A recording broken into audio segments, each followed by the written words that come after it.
guys. Happy Tuesday. It's 12 o'clock Central. I'm Tricia Turner. This is Walk Away Wealthy.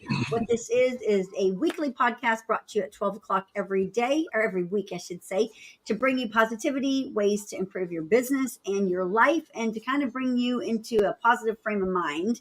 So every week I bring someone on different, and we talk about the market and what's going on there locally, as well as some ways to improve your business. And I've got no other than Morad Fiki on with me today, who I haven't had on before, but I absolutely love him, and he's a dear friend of mine, and he brings really good energy. Rod, welcome. Good morning, guys. Thank you so much. This is such a pleasure to be with you. I love you so much, and I think you're doing incredible. And thanks for bringing me on.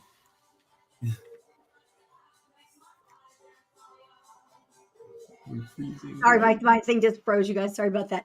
Morad, so for people that don't know a little bit of your backstory, because everyone should, y'all, he's like the number one social media guy out there. So you probably all know him. But if you don't, Morad, can you give everybody a little bit of your backstory, like where you are in the world, how long you've been doing what you're doing, and who you're with? Yeah, for sure. Definitely appreciate that. I love putting out content, growing a following online, using digital media, digital marketing, video, and just reaching people. I can reach so many more people online through social media than I could just one by one making phone calls. I'm not saying don't make phone calls. I'm just saying I like to leverage, build a following, and build a brand that will really have a profound impact on the Houston real estate scene. Morad, tell everybody how many followers you have. Probably about 300,000 now, and growing. You know, my next milestone really want to hit is the big milli, the 1 milli, because I feel that nobody is bringing flavor to the Houston real estate scene. That's what I want to do. I want to entertain and excite the audience. And that's what it's about. It's about entertainment. It is. All right. So hold on. You said 300,000. Is that on YouTube or Instagram? Just collectively throughout all the platforms. I've been growing my TikTok, YouTube, Instagram, Facebook, LinkedIn, Twitter, Threads, Threads, TikTok. Did I say that? Yeah. Yeah. So just collectively growing everybody on every different platform. There's different people on different platforms, so I'm on all of them to reach as many people as I can. And you guys, like, he's deliberate and intentional in what he does. Like, the market that he works in is traditionally full of old school agents and brokers. And when he busted into that market, he was like, I'm not doing what y'all are doing. Like, y'all are going to watch this. Morad, tell a little bit about that story.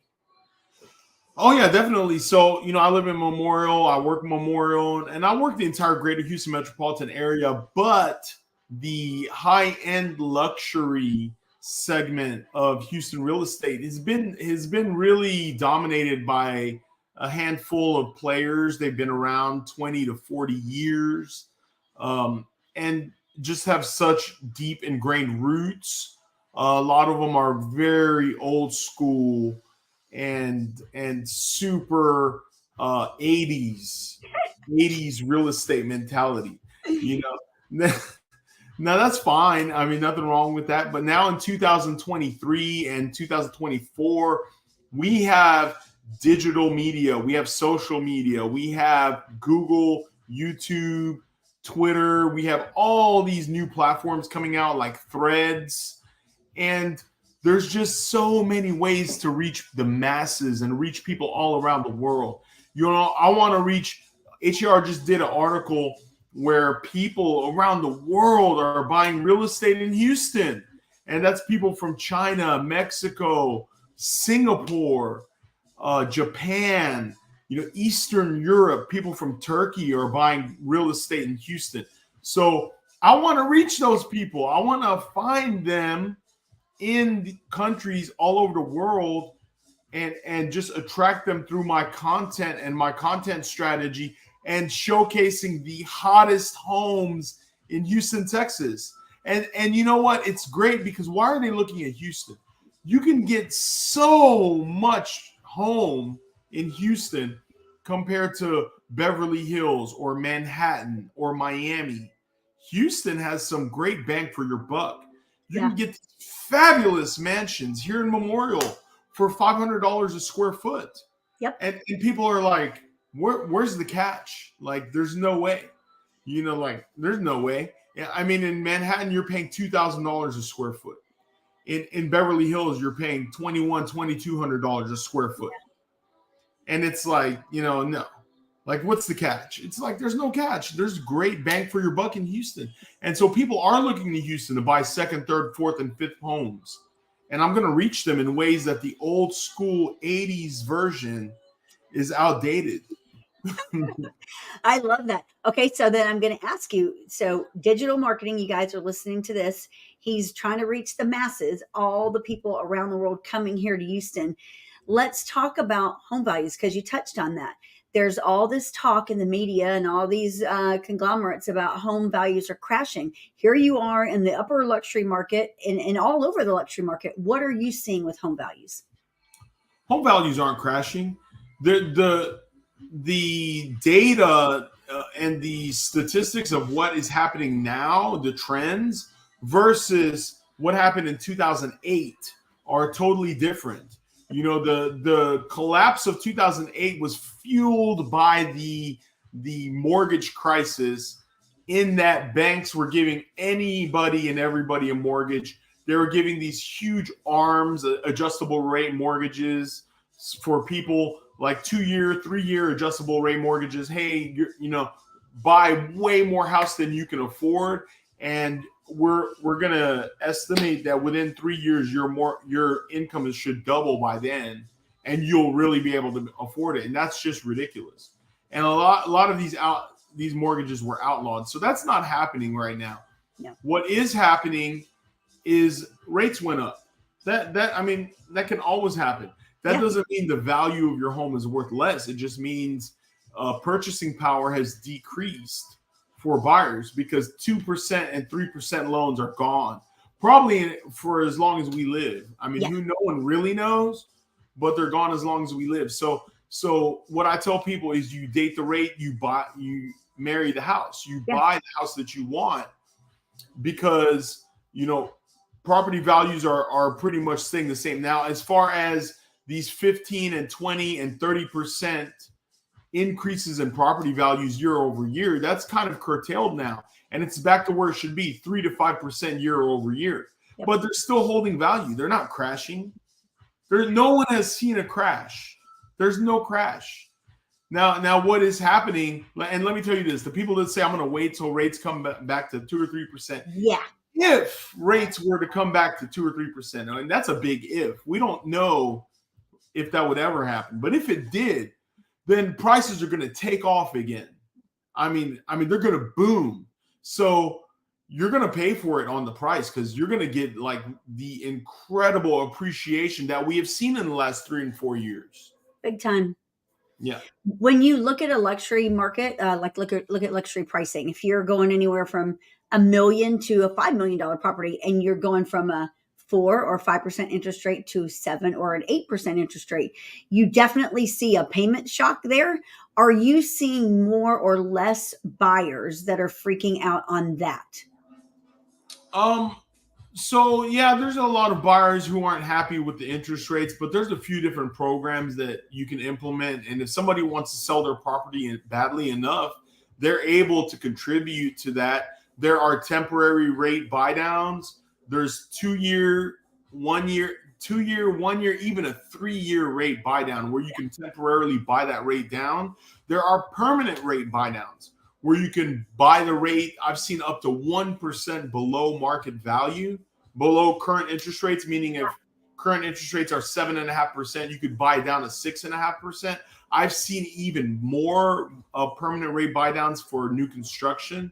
So there's a lot of programs where you can definitely combat the rise in interest rates. And then I've also seen hassle-free refinances, no-cost refinances, where if somebody's able, if rates fall in the next few years, which is what a lot of people are waiting for, But why wait? Get the great home you want today. Don't wait for 2 or 3 years for that appreciation to happen and you missed out on the appreciation. Buy now, and then there's certain lenders that will refinance for you if rates fall in 2 or 3 years at no cost. So there's a ton of ways to combat the interest rates. So I think a lot of people, number one, got accustomed to that lower interest rate because it was going on forever. And then we saw this crazy market when COVID hit where homes were flying off the market, multiple offers were coming in. It really didn't matter. And I think people expected that to last forever, which of course it can't. So now we see more of a time when homes are taking longer to get them sold. Are you seeing that same thing in the luxury end and in the Memorial area? So economics always prevails, meaning this, supply and demand and economics. There's no real estate agent who has a magic wand and can tap a house and it sells. The market dictates price and the dictates the demand for any particular property. And so if something's sitting, without knowing anything else about the property or what's happening, if it's sitting, and I mean 60, 90, 180 days, without knowing anything else, I know it's more likely than not, it's overpriced. Yep. Unless there's severe issues with the house, there's damage or there's foundation problems or something underlying where buyers aren't interested. At the right price, every house is going to sell. So if that house is not getting enough activity, either the marketing is horrible or more likely than not, it's overpriced. So, a lot of sellers where they're having issues, where I see it, that's in the luxury market and just in general, is they're expecting 2020, 2021 overpricing your home. See, here's the thing.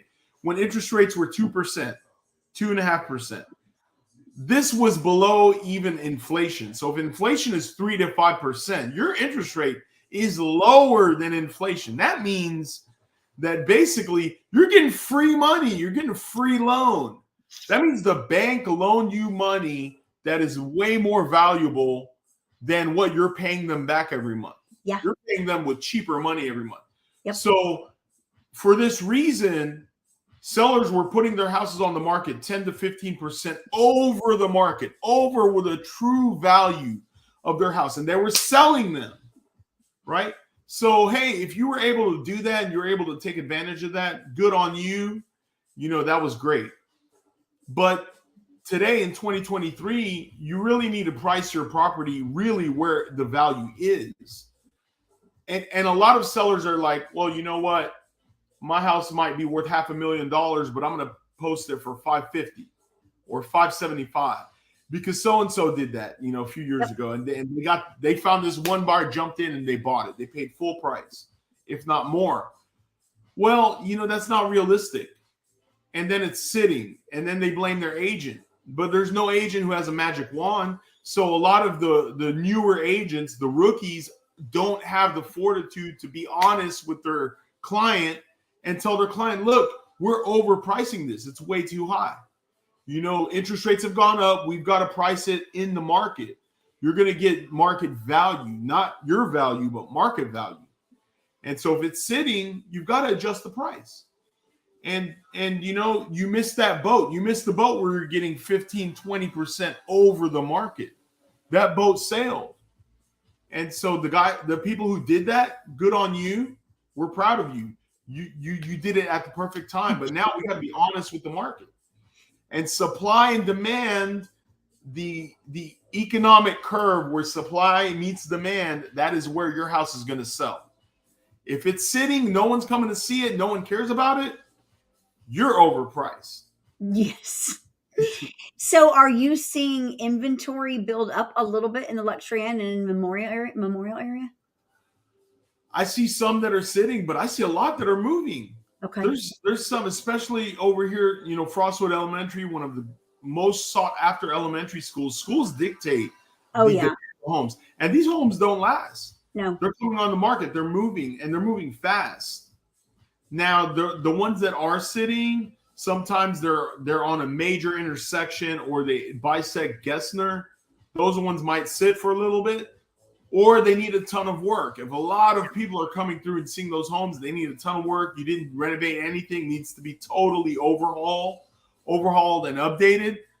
You've got to factor that in.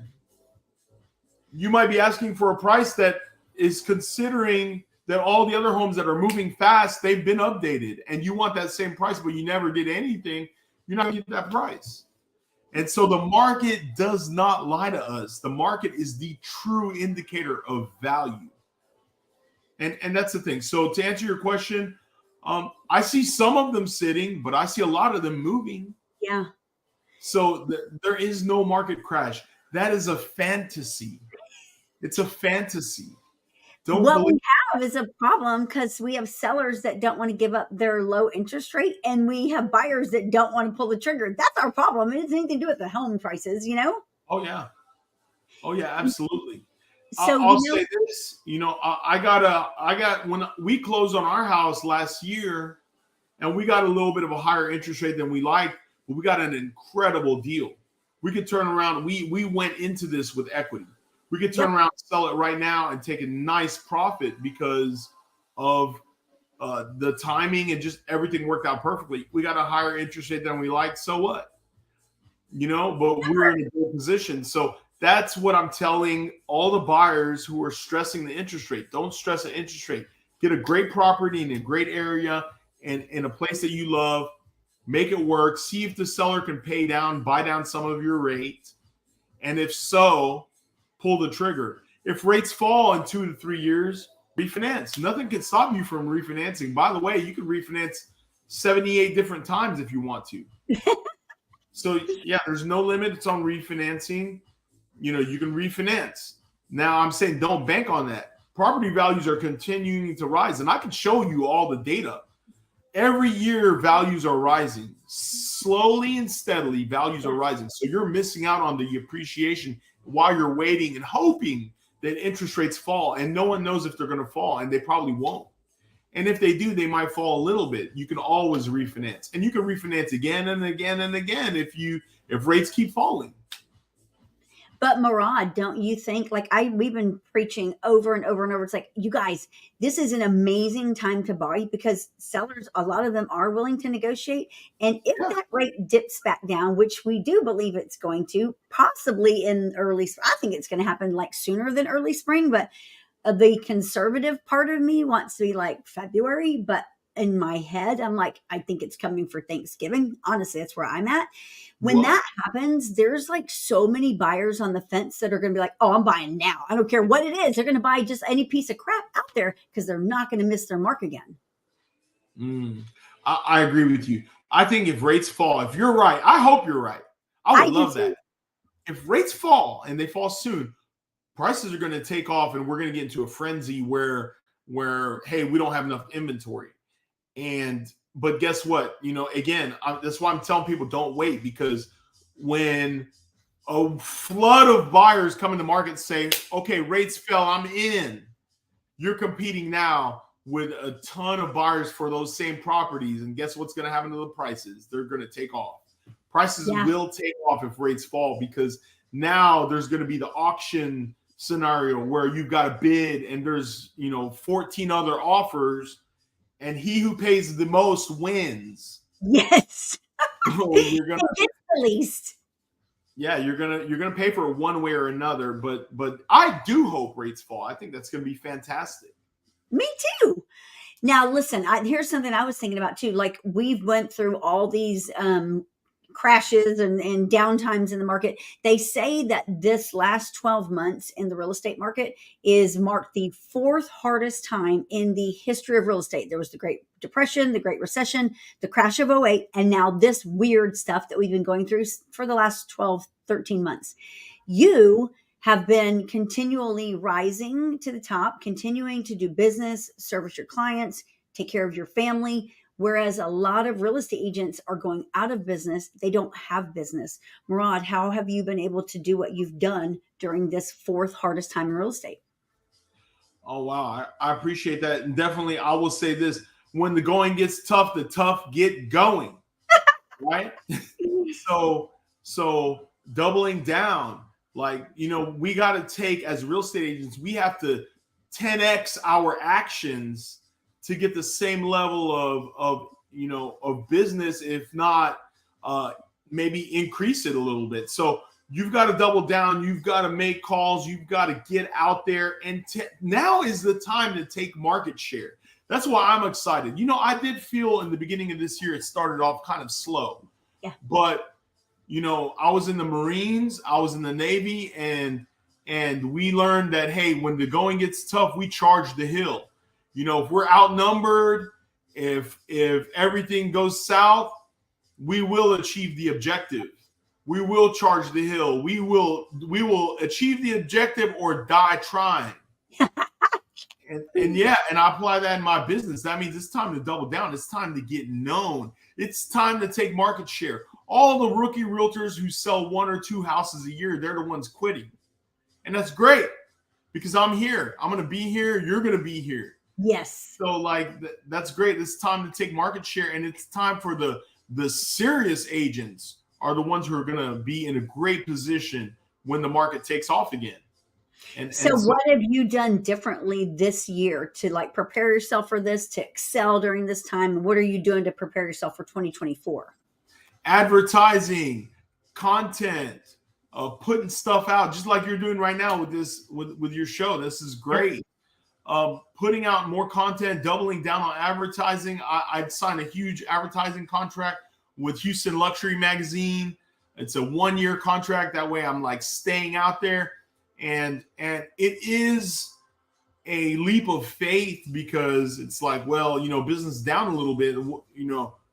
Everyone else is pulling back. Yep. That means I need to lean in. Mm-hmm. That's what I'm doing. And I know you're doing it too. And so that's what we got to do. I want to be seen and known and really get out there. So I'll be in a great position for next year.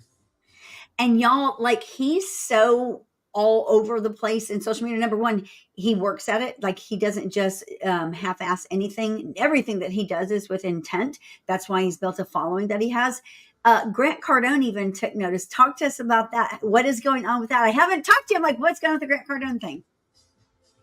Oh yeah, I love Grant. I've learned so much from him, and just really on doubling down and getting out there and getting known. The best known product will always beat the best product. We've seen that time and again, and that's what he always talks about. And that's one of the biggest things that I've learned about him is I've got to get known. I've got to get my name out there, especially in a market of old school agents, like in the luxury market in Houston.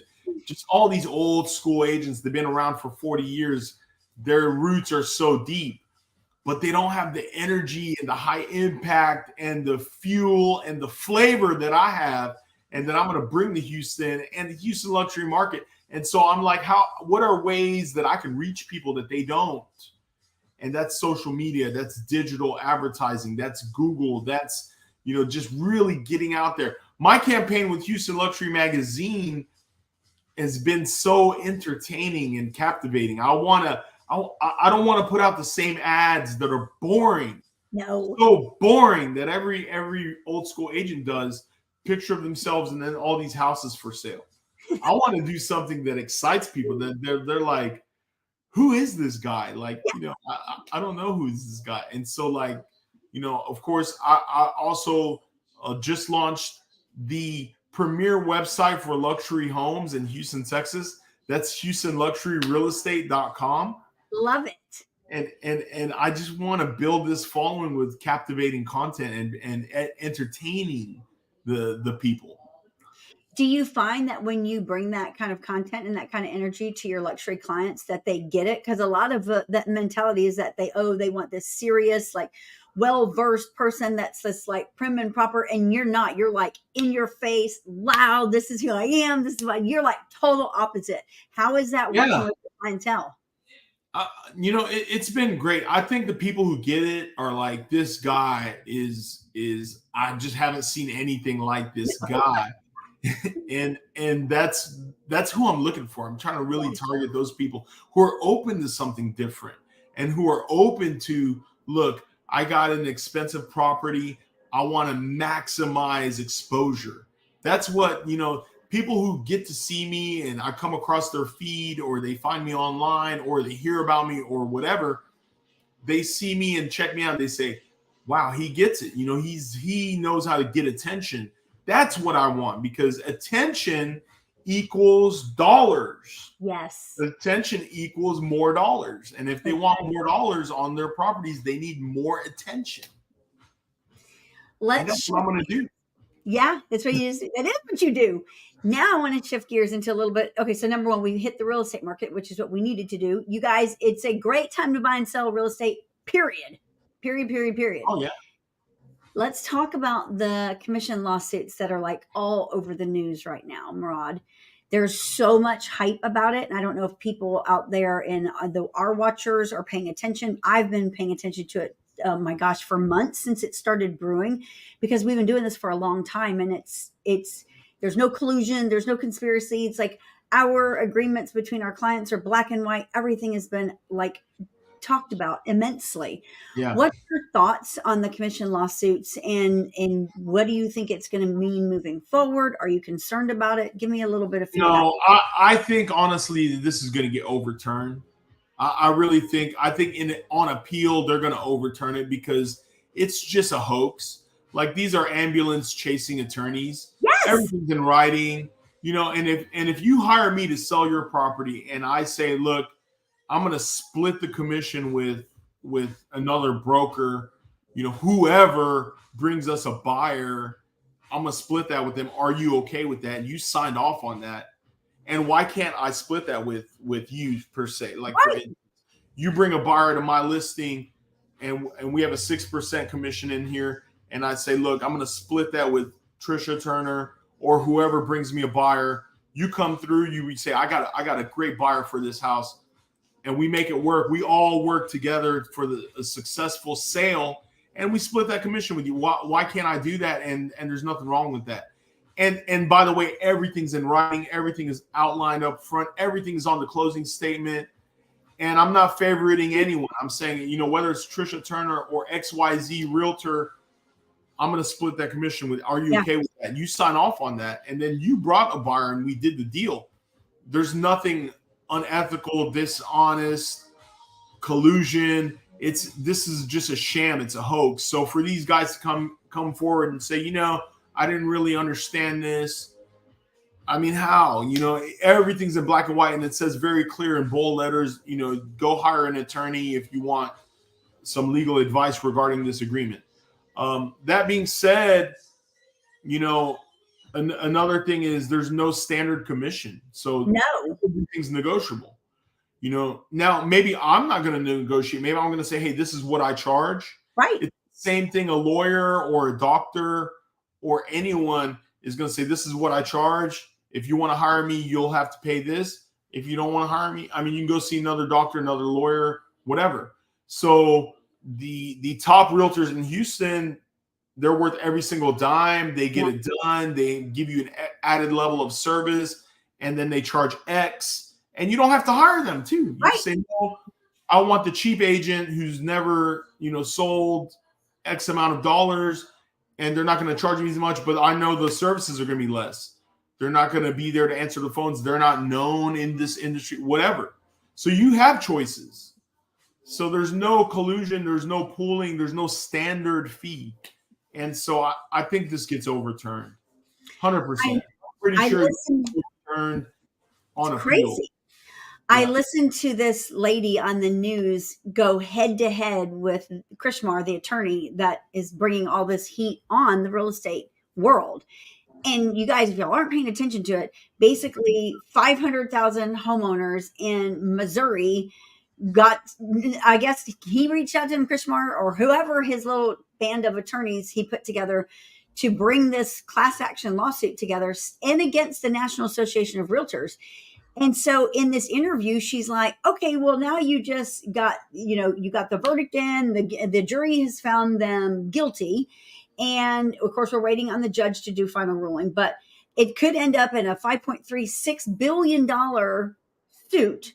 Money, revenue, supposedly. And she's like, where's that money going? Like, Where does that go? And his answer was, in my day, I was raised in kindergarten. Like when you take something from someone that doesn't belong to you, rightfully, it needs to be given back to the person that it was taken from. So she's like, so you're saying that the money, this $5.3 billion is going back to these 500,000 homeowners. Well, they'll get a piece of it, of course. He's making $800 million. And then it's like, okay, well, hold on a second. If you think that the sellers had something taken from them wrongfully, which it's an agreement that they knew about and they signed, what did the National Association of Realtors, how did they benefit? They don't get paid on our transactions. We in the real estate world pay our dues. Like, how did they get pulled in? So it's shocking that the jury found this case even valid, because NAR didn't have any benefit to any homes that are sold. It's an organization we pay dues to. But you know what, Ron? He filed another suit right after it. And now you've got all these ambulance chasers like, oh, yeah, let's go to Texas and let's go to California and let's go to all these other states now. It's like, what just happened here? It's crazy. And, it's really unfortunate because the way this industry is set up to where we can collectively work together as brokers, it's just a great way. Because what's going to happen if they say, okay, no more buyer agent commissions, so buyer agents go away. Now buyers are going to have to come directly to me or you as a listing agent. And I'm not a fiduciary. I'm not representing the buyer's best interest. I represent my sellers. It is impossible for me to represent a buyer and a seller at the same time. They have conflicting interests. Yep. The buyer wants to pay the least amount of money possible for that house. The seller wants to get the most amount of money possible for that house. And so how if there's no buyer agent involved, they've got to come directly to me. But my interest is based on the seller's best interest. And so it just really upends. Or if you tell a buyer, hey, you can get an agent, but you've got to pay for it, it makes their purchasing power go down because now they've got to add that to the sales price or add that to, it's just quite unfortunate. And so, the way it's set up right now where a buyer can get their own representation, they can have a second set of eyes. This is such an emotional transaction. When someone's buying a house, they're so emotionally intertwined. They need that second set of eyes to say, look, this is not good. They need that buffer to say, look, let me negotiate for you because this is very emotional. And, you can say that, look, the seller's paying for it, but the way it's set up, their seller's paying that listing broker. The listing broker is splitting the commission with that buyer broker. And because they advertise that. And so really it's just a great way in this business for us to cooperate with each other. That's why we say it's co-op. We cooperate. I'm helping you sell your listings. You're helping me sell my listings. We're being fairly compensated and fairly representing both parties. Yeah. And so it's just ridiculous. I think this gets overturned. Could take a few years because the courts are slow like that. But I think an appeals court looks at this from a judicial perspective, looks at, hey, nothing was wrong here. And these sellers, they sign on to these agreements on their own volition. Yes. On their own accord. No one made them do anything. Everything was clearly outlined. There were no surprises. There were no ahas. And for you to turn around and say, oh, I didn't know, it's ridiculous. It is. And you didn't have to sell your property, by the way. Like, no one made you sell it. You hired brokers to come help you sell it because you needed to sell or move or whatever. And Morad, if you think about it, it's like, I really didn't think about it until this morning, but like, I've been doing this for 22 years. You've been doing this for a long time too. In my entire career, our fee that we charge, whether it's whatever, 4, 5, 6%, whatever that fee is, has been consistent my entire career. Yeah. It's never gone up. It's never gone down. It's remained the same. But you can't say that about doctors and attorneys and insurance. And look at the price of milk now. I mean, everything else has gone up in the last 20 years, except for our fees. Oh, yeah. Absolutely. The fees has been the same since I joined. And like I said, there's no standard fee. It's really what is your value. Right. The market will compensate. I'm a huge free enterprise capitalism. I believe in the market being the true indicator of value. I tell that to my sellers. I say, your home is worth what someone else is willing to pay for it. Yeah. When someone else pulls out their checkbook and they're willing to write a check and or sign a loan for that product, that's what it's worth. So it's not worth what you think it's worth. It's not worth what I think it's worth. It's worth what the market is willing to pay for that.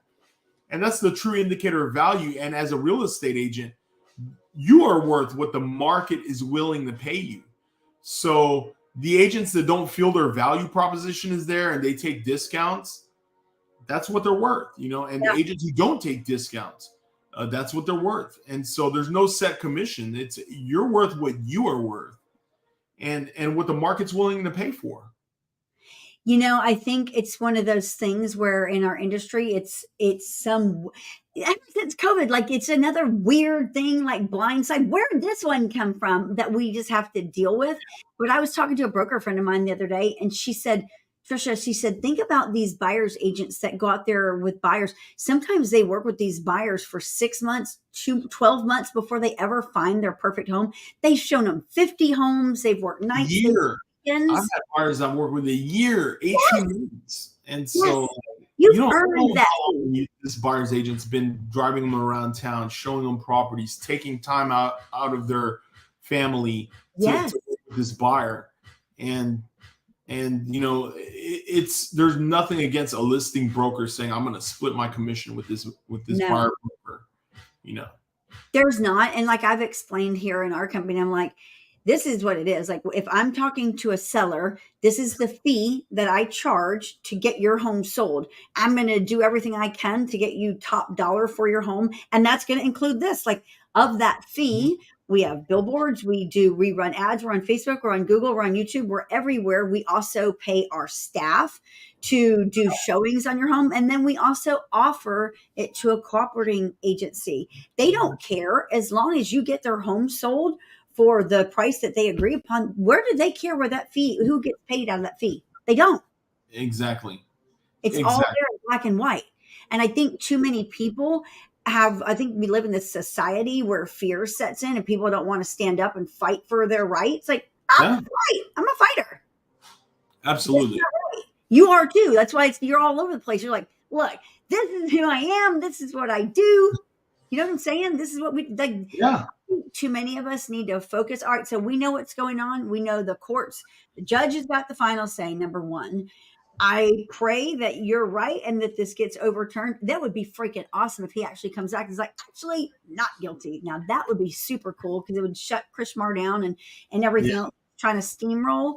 But I think we in the real estate world, the professionals are going to be here no matter what. I think our population has a lot of people that shouldn't be in the industry because they don't take it seriously. And that's the lunch bunch. And so we that do take care of our families and we're out here making a difference, we're not going anywhere. It's just the way we do business. And we're just going to conduct business as we see fit. Oh, yeah. I think it gets overturned. It might take some time, but I'm pretty sure I would put a bet. I was very surprised by the verdict. But I think they're not looking at it from a legal standpoint. It's more emotional. They're like from a legal standpoint, I think that this gets overturned. I'm with you. I'm going to go with that. I think the more that we put positivity out into the world, the more it's coming back to us. So as we kind of wrap things up, Morad, we're in fourth quarter, shockingly, of 2023. What are you planning to kind of take your business to the next level to finish this year strong and then bust through 2024? What can you tell agents out there that are paying attention? Well, definitely, putting myself out there, getting to know people. I can reach so many more people online and through social media than I can one by one phone calls. Not saying don't make phone calls. You should definitely make your daily calls and definitely reinvigorate your database. Your database is a wealth of business in there, but you've got to be talking to your database. You've got to have a relationship with your people. Otherwise, if you don't, someone else is going to jump in and get that business. You're using social media, of course, and you have been for a long time, and you're all over the place. Say there's that new agent or a newer agent, and they're really trying to figure out social media, and they can only do three platforms. What were the three that you think should be the most impactful going forward? I would definitely say I love jumping on all of them because every platform has its own audience. But I would say definitely Yeah. start with the platform that you feel most comfortable in, because the most important thing is to take action and do it now.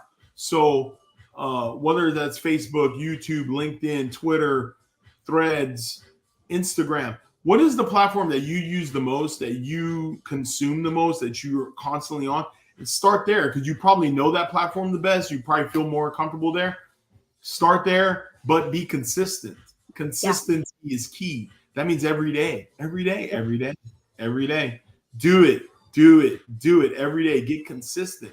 And then start branching out to other platforms when you're consistent on your favorite platform. So I wouldn't pick one because it really depends on you. What is your favorite platform? Why don't you be consistent on there and then branch out? And with you, again, all over all these different platforms, how much time are you spending each day to do social media? Oh, you can do it in bite-sized pieces. Of course, at first it takes longer. The longer you do, the longer it takes. But do it in bite-sized pieces. That means little by little. You can do like at noon. Why don't you spend 20 minutes putting out some content, connecting with your people who follow you on there?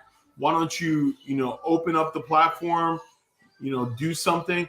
You can really do it in bite-sized pieces, but do it every single day and be consistent. And that means a part of being consistent is picking a specific time where you're going to be on there. If that's noon, if that's 9 a.m., if that's 3 p.m., and doing it consistently on a consistent basis. Because if you pick the same exact time, it's going to become a habit. You're going to say, okay, it's noon. Put an alarm on your phone. Go live on social media or go live on your Instagram or your Facebook or whatever. But this time, every day, boom, do it. And then as you do it consistently, you'll see after a week, it's easy. It's like clockwork. Boom, it's time. Do it. Boom. And so, don't believe the myth that, oh God, if I have to do this, it's going to take me all day long. Yeah. No, do it quick, short and sweet. And don't put too much thought into it. It's not going to be perfect. You know what's the great thing about social media is the authenticity. Yeah. Just be yourself. Be authentic. You fumble words and just keep going. Who cares? No one cares. No. They made a mistake right here. Oh, I'm gonna like, watch this 5 million times because they made a mistake. No one cares. They just keep on going. Keep going. No one cares. And then you're gonna get used to it, and it's gonna be second nature, and it's gonna be smooth. Hey, email marketing. Talk to everybody about email marketing because you've talked about social media, and you guys you all got to follow him, number one, because he is all over the place, and you will learn a lot. How big are you doing with email marketing? Email is key. Email is key. It is still often overlooked. Yep. And again, the same thing is with consistency. So I started making sure I have to hit my email list at least once a week. And now I'm doing twice a week, and I want to get it up to 3 times a week. Because the thing is, you just got to consistently communicate with your people. And the people in your email list, if you don't have an email list, you better go get one like yesterday. Because the people on your list, your past clients, people who know, like, and trust you, these are the most likely people who are going to refer you. But if you're not talking to them, you're not talking to them. And so, will your emails go to spam? Will people unsubscribe? Yes, but who cares? Work with what you have and be consistent. And get more, gather more people. Yeah. Part of that is you're going to get people referring you. You're going to get people sending out. You're going to get people who say, hey, take me off the list. It's fine. It doesn't matter. That's a part of it. I would rather be communicating with them than not. Because if you're not, someone is. For sure. Oh, yeah. Hey, Morad, there's such a misconception about the holiday season, and so many real estate agents go into holiday mode. They're like, oh, we're going to take the rest of the year off until January. What's your thoughts about holiday season? I love it. I love it. I'm the guy that I will go show houses on Thanksgiving Eve, Thanksgiving Day, Christmas Eve, Christmas Day. And I'm not saying, you got to be like me, but starting October 31st, a ton of realtors are going to be off till January. Yep. They're going to go to all the happy hours. They're going to go hang out. They're going to go drink. They're going to chill. It's holiday season. It's in the air. You know what? I love holiday season, but I love taking care of my family more than that, right? So all these realtors taking off, I'm going to be grinding. I'm going to be taking their clients. I'm going to be taking listings. I'm going to be taking buyers. I got to make sales happen. I got to do the fourth quarter push is what I call it. Fourth quarter push is also setting up the first quarter of 2024. So what you do right now is going to be seen in the next quarter, in the beginning of the year. So if you're waiting till January 1st before you want to start working, you're way behind the power curve, way behind the power curve. I want to ask you, there's so many people, because I interview people all the time, and a lot of people, super highly successful people, they all have kind of different beliefs. They usually have very similar habits and disciplines, but sometimes they go way off. I want to ask you about your end of year goal setting for 2024. Do you believe in business planning for the coming year and goal setting? Absolutely. We definitely look at our goals. We look at our last year's goals. How close were we? Did we hit them? And then where do we want to be next year? And so you should definitely have a goal in mind if you want to do something. Otherwise, if you don't have a goal, then there's no target you're aiming at. So you should definitely plan ahead and put a goal out there that's going to make you stretch. Don't make it so easy that you're going to hit it for sure. Like, put something out there that makes you a little uncomfortable, a little nervous. And that, you know what? Pressure creates diamonds. Mm-hmm. Yeah. Hey, are you still adding agents, looking for agents to join you? Yes, absolutely. Talk about that a little bit, We added Morad. a few agents this year, and we're looking for agents. We're looking for people who are ready for growth and ready to live an absolutely incredible life. And that takes determination, dedication, and it takes commitment. Yep. I'm not looking for someone who's like, I don't feel like lead generation today, so I'm going to take the day off. There's days I don't feel like it, but guess what? Those are the days you got to push through. Yeah. Because commitment yields results over time. Mm-hmm. Hey, how can people find you, Morad, if they want to learn more about Definitely. I would say reach out to me on your favorite platform. I'm on all of them. And that's Facebook, TikTok, Twitter, YouTube, LinkedIn, Instagram, Threads, name it. I'm on it. Find me on your favorite platform. I would love to connect with you. You can also find me on the premier website for luxury homes in Houston, Texas. That's HoustonLuxuryRealEstate.com. And thank you so much, Tricia. I appreciate you so much. Oh my gosh, I'm so glad you're here. Like, you bring the energy to the show every single time. You're all over social media, and people like, listen, y'all, you heard it. Even when he doesn't feel like it, that's when you push through. Like, the real estate market is great. It's a great time to buy and sell. Is our industry hard? Yes, but it's always been hard. You just got to do the work every day. Oh, This yeah. is what we do. Every day. Commit. Commit. And don't give up. Don't quit. You commit. No, you guys make sure and go look up Morad on all social media platforms. Copy what he does. He doesn't care. He's killing it. You guys use his stuff. He's amazing. Reach out to him too. He's always there to help. He's got the biggest heart. Thank you, Morad, so much. Thank you, Tricia. Love you. Appreciate you. And I hope to see you soon. For sure. You guys have an awesome day. Bye, y'all. Bye.